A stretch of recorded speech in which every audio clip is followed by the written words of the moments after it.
Size సరిపోయినట్టే ఉంది చూడు. నువ్వు అక్కడ శాంపుల్ ఇమేజ్ చూసుకో, ఫోటో చూసుకుంటేనే చెయ్యి. దాంట్లో ఉన్నట్టే చెయ్యి.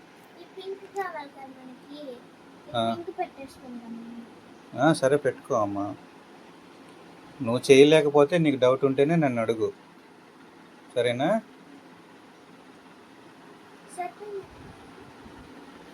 చూసుకో, అక్కడ చూడు, కింద ట్యాబ్లో చూసుకో ఒకసారి, చూసుకుని సరిపోయిందా లేదు చూసుకో.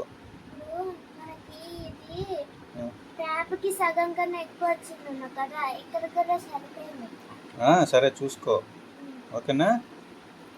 చెయ్యిక. ఓకే అమ్మా, చెయ్యి.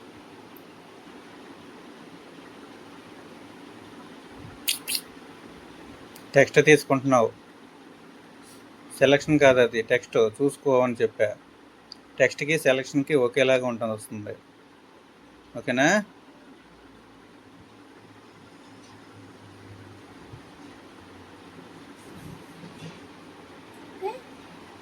చూడు, సైజ్ చూసి చూసుకో, ట్యాబ్లో ఎలా ఉందో చూసి. అది వైట్ కలర్లో ఉంది కదా, నువ్వు బ్లూ కలర్లో తీసుకున్నావు. నువ్వు సెలక్షన్ చేయకుండా పెట్టుంటావమ్మా. నువ్వు టెక్స్ట్ సెలెక్ట్ చేయకుండా వైట్ కలర్ పిక్ చేసి ఉంటావు. మళ్ళీ తీసుకుని మళ్ళీ చేయి. కొత్త లేయర్లోనే ఉన్నావా? సెలెక్ట్ చేసిన తర్వాత వైట్ క్లిక్ చేయి వైట్ని. ఇప్పుడు అది వైట్ సెలెక్ట్ అయిందో లేదో, ఇప్పుడు దాంట్లోనే స్క్రీన్లోనే ఆ టెక్స్ట్ దాంట్లోనే పక్కన క్లిక్ చేయి ఒకసారి. అక్కడ కాదు, దాంట్లోనే బాక్స్లోనే క్లిక్ చేయి. ఇప్పుడు పిల్లలకు అనేది వైట్లో వచ్చేసిందా? సెలక్షన్ ఆఫ్ చేసి ఒకసారి చూసుకోవాలి. సైడ్ క్లిక్ చేసావనుకో ఇక టెక్స్చర్ లేయర్ పోతుంది. ఇప్పుడు సైజు కూడా సెలెక్ట్ చేసుకుని సైజు తగ్గించుకో. తర్వాత ట్రాన్స్ఫార్మ్ తీసుకునే కన్నా సెలక్షను తగ్గించి చూడు ఎంత కావాలి. సెలెక్ట్ చేసావా? చేయలా. సెలెక్ట్ చేయకుండా టెక్స్ట్ ఎలా తగ్గుద్ది, నెంబరు సైజు అట్లా క్లిక్ చేసి కంట్రోల్ ఏ అంటే సెలెక్ట్ అయింది. నెక్స్ట్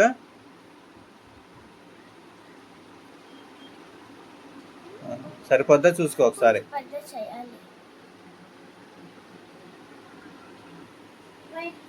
ఇక్కడ పిల్లలకు బిగినర్స్ అనేది మొత్తం వైట్లోనే ఉంది కదా. ఇక్కడ చూడు ట్యాబ్లో పిల్లలకు బిగినర్స్కు అని ఉందా, మొత్తం టెక్స్ట్ వైట్లోనే ఉంది. నువ్వు ఓన్లీ పిల్లలకు అని కాపీ చేసుకున్నావు. టెక్స్ట్ మొత్తం తీసేసుకుంటే సరిపోయేది కదా ఒక లేయర్లో.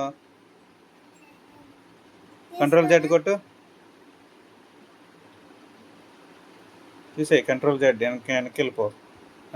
ఇంకా ఓకే, ఆగు. కొత్త లేయర్లోనే ఉన్నావు లేదు చెక్ చేయి. న్యూ లేయర్ కాదు అది, న్యూ లేయర్ కూడా పోయింది కదా.